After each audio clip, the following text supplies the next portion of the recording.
code of your sleep and dreams so you can sleep sound and dream deep. This evening, I'm continuing with my kind of series on more unusual sleep problems, and today I'll be looking at restless leg syndrome. Now, restless leg syndrome, also which is also known as Willis-Ekbom disease, is a common condition of the nervous system that causes an overwhelming desire to move the legs.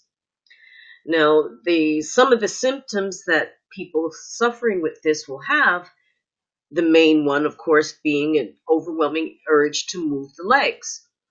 But it can also cause unpleasant crawling or creeping sensation in the legs or feet, calves, and thighs.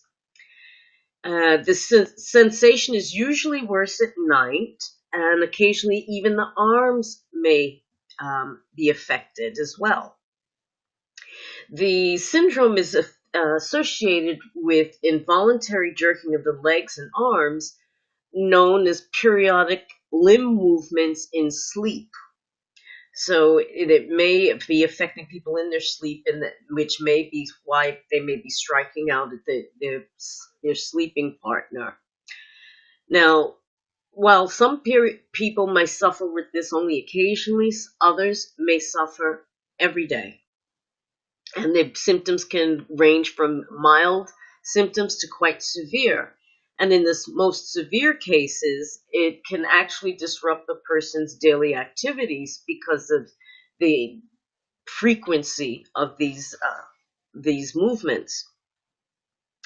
Now, there's no obvious causes in the majority of cases for the occurrence of restless leg syndrome. They simply don't know why. And when there's no apparent reason, it's called primary or idiopathic restless leg syndrome. And this can run in families. So if there was someone in the family line that suffered with it, it can be passed along. There are some neurologists that say that the condition may have something to do with how the body processes the chemical dopamine, which is produced by the brain. Now, dopamine is involved in controlling muscle movement and may be responsible for the involuntary leg movements associated with restless leg syndrome. It's not certain. But in some cases, the symptoms may actually be the result of some other health problems, such as anemia or kidney failure. And this is called, in other words, it's not the actual problem, it's a problem that has come as a result of a knock-on effect. Now, who exactly is affected by restless leg syndrome? It's common enough that it can affect anyone at any point in their life, but women are more likely, or twice as likely actually, to develop the problem as men. And there also appears to be a link between pregnancy and restless leg syndrome.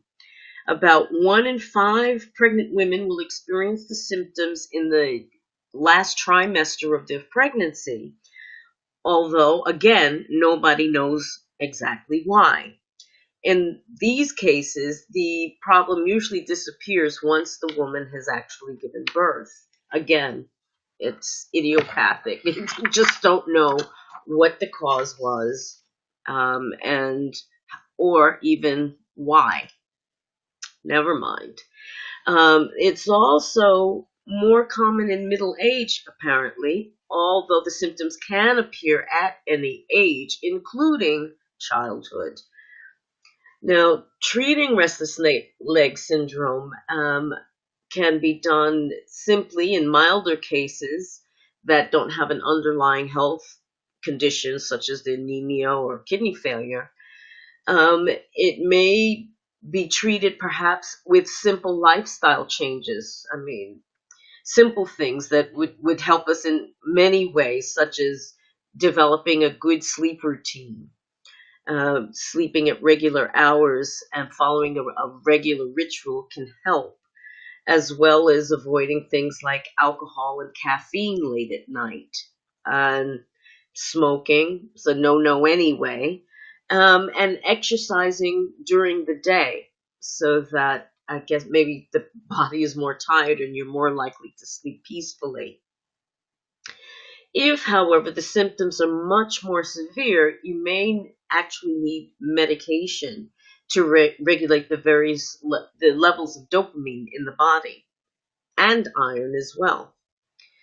If the restless leg syndrome symptoms are being the result of anemia, iron supplements may be all that's necessary to treat the symptoms, though you have to be careful taking iron supplements, because if you take too many, you can end up constipated and develop yet another problem.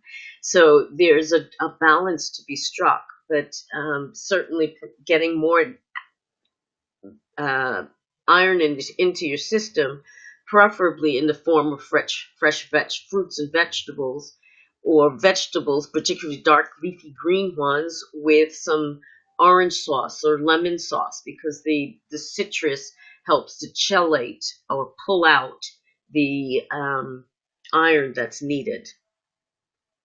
Now, the common treatments, as I said, that for restless leg syndrome, most of the time will disappear on its own without any treatment.